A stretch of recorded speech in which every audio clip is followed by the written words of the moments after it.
বললেন উনি ডিএম সাহেব ব্যস্ত আছে। আমি বললাম কিচ্ছু ব্যস্ত নেই, কোনো কার্যক্রম নেই, জেলায় কোনো কিচ্ছু হচ্ছে না।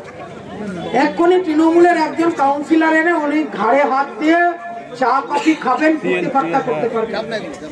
ভারতীয় জনতা পার্টির কার্যকর্তারা, ভারতীয় জনতা পার্টির নেতৃত্ব যখনই আসে উনি ততবারই পালিয়ে যান। পালানোর কিছু নেই, আজ নয় তো কাল ওনাকে ধরা দিতেই হবে, যেহেতু ওনার চাকরিটা উপরে সরকারের নির্দেশে চলে, সরকারের আদেশে চলে। আজকে উনি পালিয়ে থাকছেন, তৃণমূলের সঙ্গে সহযোগিতা করছেন, কিন্তু বেশি দিন এটা উনি করতে পারবেন না। আমাদের যে দাবিগুলো ছিল সেই দাবিগুলো আমরা জমা দিয়ে এসেছি।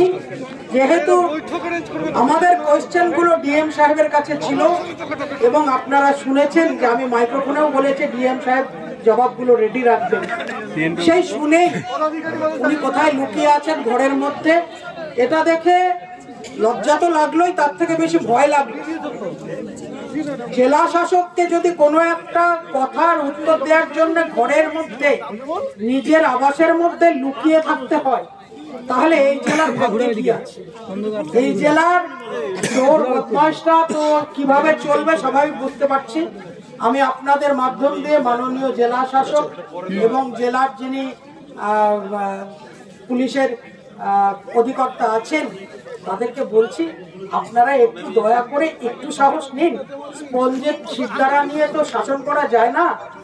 আপনাদেরকে সংবিধান অনেক বড় দায়িত্ব দিয়েছে, বিরোধীদের কথা শুনুন, কথা শুনলে আপনার জেলা পরিচালনা করতে সুবিধা হবে।